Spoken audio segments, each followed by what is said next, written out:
Assalamualaikum warahmatullahi wabarakatuh. Alhamdulillahirabbil alamin wa bihi nasta'in ala umuri dunya waddin. Wassalatu wassalamu ala asrafil anbiya'i wal mursalin wa ala alihi wa sahbihi ajma'in wa ba'du. Subuh ini saya akan bercerita tentang seorang tokoh besar yang kalau di NU itu menjadi dasar sumber utama tasawuf ya. Kalau akidahnya di NU itu Asy'ariyah ya, Asy'ariyah. Kalau fikihnya 4 mazhab, tapi yang fokus Asy-Syafi'i, Imam Asy-Syafi'i, dan tasawufnya mengambil 2, Junaidi Al-Baghdadi dan Al-Ghazali yang terkenal. Kali ini saya akan bercerita tentang Al-Ghazali. Nama aslinya adalah Muhammad bin Ahmad, namanya Muhyiddin ya, Muhyiddin bin Muhammad gitu. Al-Ghazali ya. Abu Hamid Muhammad bin Muhammad, bukan Muhyiddin ya. Abu Hamid Muhammad bin Muhammad Al-Ghazali At-Tusi Asy-Syafi'i. Jadi beliau bermadhab Syafi'i. At-Tusi itu orang Tus. At-Tus itu nama tempat di nama desa di Khurasan. Khurasan itu Persia. Khurasan Persia itu sekarang Iran itu kategorinya dulu Persia. Sebelum Persia Babilonia. Sebelum Babilonia namanya Babil. Di Quran adanya Babil. Bi Babila Harut wa Marut.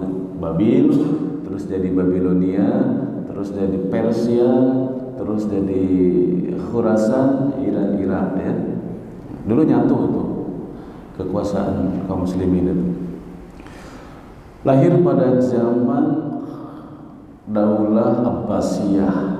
Daulah Abbasiyah, di penghujung kekuasaan Daulah Abbasiyah itu pernah dikuasai oleh keturunan Turki, namanya Turki Saljuk kan, namanya Bani Saljuk, keturunan Turki itu Bani Saljuk. Dan hancurnya Baghdad itu nanti karena terlalu banyak tentara dari luar, tentara bayaran Turki itu. Akhirnya menguasai rajanya lemah. Malah yang berkuasa adalah tentaranya, panglimanya bersama pasukannya. Ya, itu bisa terjadi di manapun itu, di Indonesia juga bisa begitu. Lahir tahun 1058, wafatnya 1111. Usia 53 tahun, karyanya luar biasa. Kita belum apa-apa 53 tahun. 53 tahun luar biasa karyanya. Kalau hijriahnya 450, wafat 555. Kalau tahun hijriah umurnya 55 tahun. Kalau tahun Syamsiah umurnya 53 tahun. Beda 2 tahun. Rasulullah juga 63 tahun itu kan tahun hijriah. Itu kalau tahun Syamsiah 61 sebetulnya Rasulullah. Kalau tahun Syamsiah ya, tahun matahari. Oke. Di zaman Bani Saljuk itu ada Perdana Menteri atau Wazir yang sangat terkenal, namanya Nizamiyah. Kemudian Al-Ghazali yang sejak kecil sangat cerdas, sangat jenius, dari Khurasan ketika masa muda merantau ke Baghdad. Di Baghdadlah beliau dekat dengan Nizamiyah itu, dengan Wazir atau Perdana Menteri Nizamiyah. Dan waktu muda, usia 20 tahunan itu sudah menguasai ilmu fikih. Tentu saja sastra Arab, fikih dan seterusnya, Al-Ghazali itu. Dan dia puncak karirnya itu mengajar di sebuah madrasah. Madrasah itu namanya ya disebut madrasah Nizamiyah ya namanya. Mengajar 300 orang. Yang diajar adalah para ulama juga. Yang diajar itu doktor-doktor semua kalau zaman sekarang itu. Dia profesor lah. Jadi pendek kata, ketika muda Al-Ghazali itu menikmati semua fasilitas negara, popularitas dia kuasai, kemudian dekat dengan raja, kepercayaan raja, kemudian ahli debat yang tidak dikalahkan. Pernah dia hobi debat karena salah satu gurunya itu menulis buku tentang debat itu. Salah satu gurunya itu Al-Juwaini itu menulis buku tentang debat itu. Pendek kata, Ghazali muda terlibat di masyarakat. Dia adalah manusia sosial. Dia populer, dia dekat dengan pemerintahan, dan dia juga kaya ketika muda itu. Sampai usia 30, tiba-tiba ketika menyampaikan ceramah itu, menyampaikan pendidikan pelajaran itu, tiba-tiba berhenti dia, tidak keluar suaranya itu. Sebetulnya udah cukup lama, puncaknya itu yaitu mengalami krisis di dalam batinnya. Dia berpikir apakah seperti ini Islam itu. Dia berpikir begitu, apa yang saya lakukan selama ini benar atau tidak? Tidak bisa menyampaikan. Lalu dia istirahat di rumah, dikiranya penyakit biasa, diobati segala macam, dirayu supaya kembali lagi ke tempat, ke kampusnya gitu, ke madrasah Nizamiyah itu. Baru menyampaikan beberapa kata sudah berhenti lagi, nggak bisa. Akhirnya dia minta izin untuk meninggalkan semua posisi yang puncak saat itu dia. Mula-mula dia ke Mekah, kemudian ke Palestina, dan berakhir dia uzlah di Damaskus, di masjid, di salah satu masjid besar di Damaskus, menempati tempat tinggal di menara gitu, ada kamarnya kan di bawahnya itu. Itu 10 tahun dia uzlah itu. Dia hanya zikir aja, meninggalkan semua kenikmatan hidupnya, meninggalkan semua reputasinya sebagai profesor yang mengajar para ulama, meninggalkan reputasinya sebagai ahli debat dan ahli fatwa. Setelah 10 tahun dia pulang ke kampungnya, pulang kampung ke Tus. Kemudian di Tus dia membuat pesantren kecil, disebutnya Ribat. Dia mengajar kepada orang-orang di kampung dalam skop yang kecil. Kebayang mengajar di Istiqlal di Jakarta, sepenuh Istiqlal gitu, kayak Agim gitu. Lalu pulang ke kampung dan mengajar di musola kecil. Itu profesor itu Al-Ghazali itu. Akhirnya dia tidak tahan juga. Ini semua yang saya ceritakan itu bisa dilihat di Muqaddimah Ihya Ulumuddin jilid pertama. Itu ada 9 halaman berbicara tentang Muqaddimah itu Ihya Ulumuddin. Dia tidak tahan juga, tidak sabar juga melihat masyarakat emang belum berubah. Nah, tapi dia terjun bukan seperti Ghazali yang masih muda dulu, sebagai profesor mengajar para ulama, tapi dia turun sebagai Ghazali yang sudah mengalami uzlah. Dia mencerahkan masyarakat dengan lewat pendidikan, yaitu salah satunya menulis kitab. Kitab yang lahir dari hasil uzlah itu adalah Ihya. Ihya. Ulumuddin. Kenapa Ihya Ulumuddin itu lahir? Ada 3 alasan Al-Ghazali menyebut dalam muqaddimahnya. Pertama, yang disebut ilmu di zaman itu, kata Al-Ghazali, ini saya akan membahas ini karena yang dialami Al-Ghazali saat ini bisa sama seperti zaman sekarang, atau sepanjang zaman masyarakat masih seperti itu. Dan ini tantangan buat para dai sebetulnya.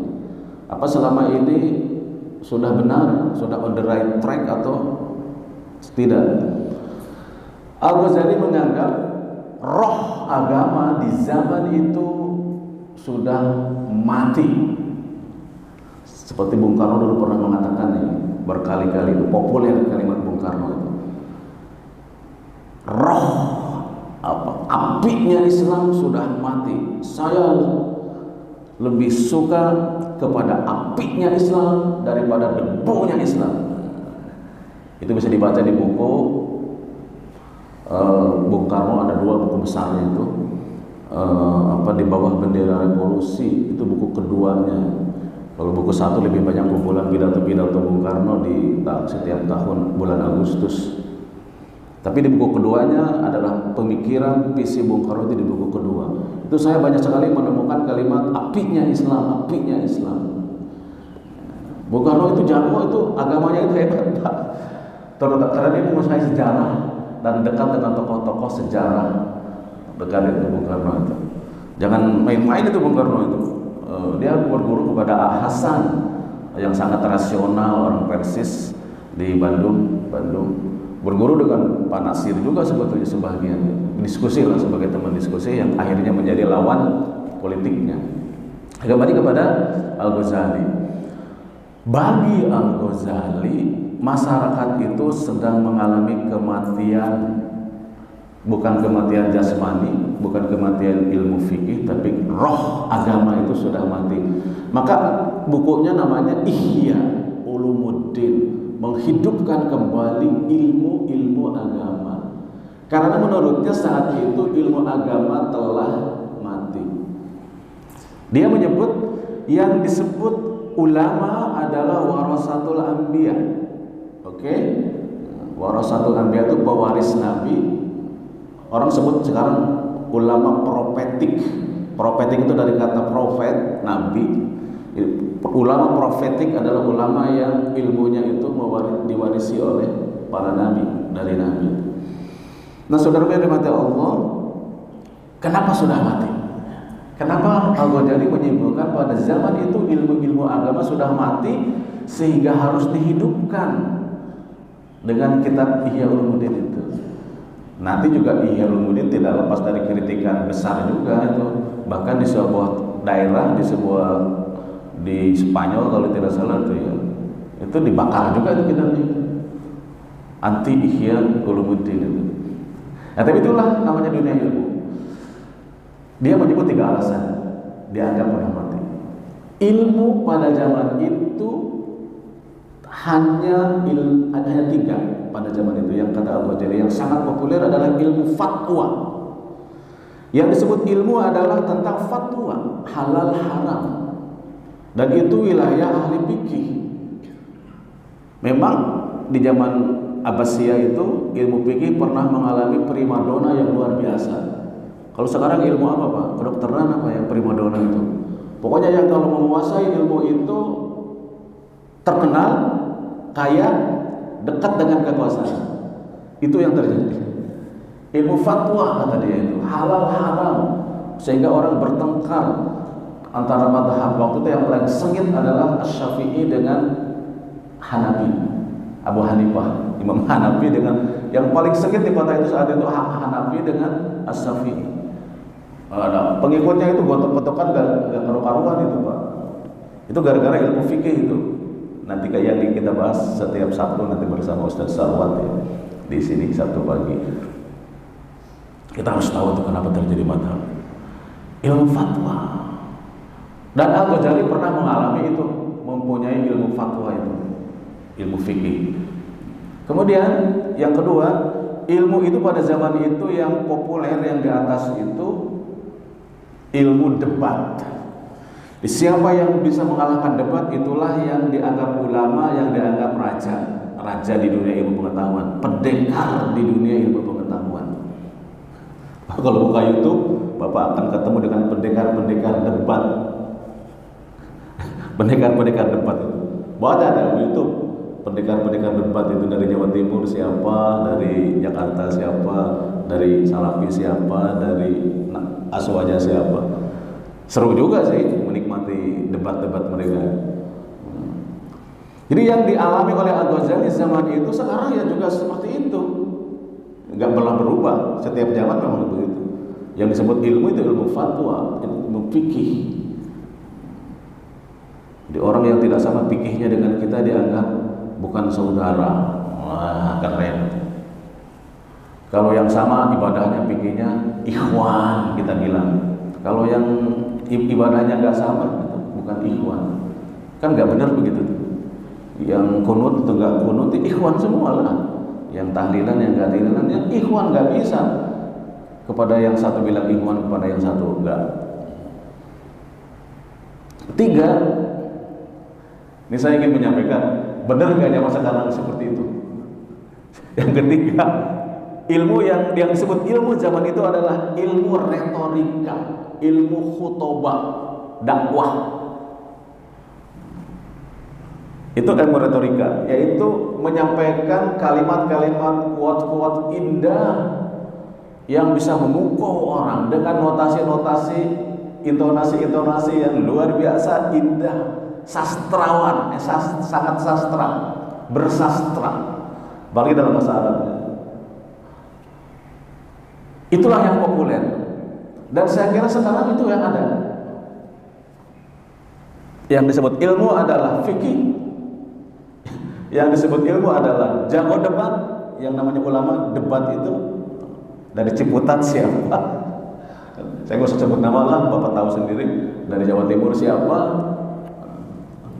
Yang disebut ilmu adalah retorika, khutbah yang berapi-api yang luar biasa. Dai-dai ahli retorika itu zaman dulu disebut, kalau sekarang kan mau balik kondang. Sekarang dulu mah disebutnya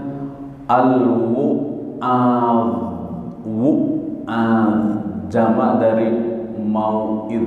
Kalau penceramah memberikan nasihat namanya mau'idhah hasanah. Itu kan nasihat, mau'idhah itu. Orangnya jamak disebut para penceramah yang hebat itu. Bapak pernah mendengar mungkin di antara yang berperan membikin ribuan hadis palsu itu para mu'adh itu, Pak. Para mu'adh itu membikin hadis palsu untuk menghiasi retorikanya, dakwah-dakwahnya. Hadis yang para mu'adh itu bisa membuat orang bisa menangis, bisa membuat orang tertawa terbahak-bahak, bisa membuat orang marah. Itu keahlian retorika. Maka inna minal bayan la sihrun. Di antara pembicaraan retorika itu ada yang mengandung sihir. Memang pembicaraan itu bisa menyihir, bisa membuat kayak pembicaraan pidatonya Bung Karno itu kan bisa menyihir banyak orang. Pidato Najaimin MZ itu kan bisa menyihir banyak orang. Menyihir dalam tanda kutip, artinya bisa membuat orang galau, tertawa dan seterusnya. Maka lahirlah Ihya Ulumuddin. Jadi sampai di sini karena waktunya selesai dan saya sudah cukupkan. Jadi terakhir saya kasih quotes terakhir. Ilmu fatwa, ilmu retorika, dan ilmu debat atau jidal, tiga-tiganya efektif untuk mendapatkan 3 hal, yaitu kedekatan dengan kekuasaan, bolak-balik kepada istana, dan dekat banyak duit dan populer. Ini 3-tiganya duniawi. Dekat, tujuan ilmu itu bukan dekat dengan pemerintah, bukan dekat dengan jabatan, dengan kedudukan, bukan. Tujuan ilmu bukan popularitas, tujuan ilmu bukan uang. Maka Al-Ghazali menyebut dalam cerita selanjutnya di Ihya Ulumuddin itu, tujuan ilmu itu hanya lillah, untuk Allah, bukan untuk debat, bukan kekayaan, bukan kedudukan, bukan popularitas. Nah, dia menyebut Al-Ghazali, ilmu yang seperti tadi tetap dikategorikannya ilmu dunia. Biarpun dia membawa Al-Quran, membawa hadis, terus fatwa-fatwa sahabat segala macam, kalau tujuannya kedudukan, tujuannya duit, tujuannya popularitas, itu tetap kategorinya ilmu dunia. Dia sandingkan dengan ilmu akhirat. Maka keluar dari Al-Ghazali itu istilah ulama su'. Itu yang mempopulerkan ulama su' itu Al-Ghazali salah satunya. Dia menyebut ulama yang sering naik turun ke istana, sering pulang anting, orang Sunda nyebutnya, sering menyatroni istana, itu dia sebutnya sebagai ciri yang paling kuat dari ulama su'. Karena dia posisi, kita harus tahu kenapa dia ngomong begitu, karena posisi dia saat itu konteksnya seperti itu, pas. Meskipun oleh kita belum tentu pas zaman ini, tapi zaman dia menyebut itu pas, ulama su', kata dia. Sampai sini. Mohon maaf atas segala kekurangannya, terima kasih atas segala perhatiannya. Wassalamualaikum, subhanakallahumma bihamdik, asyhadu an la ilaha illa anta, astaghfiruka wa atubu ilaik. Wassalamualaikum warahmatullahi wabarakatuh.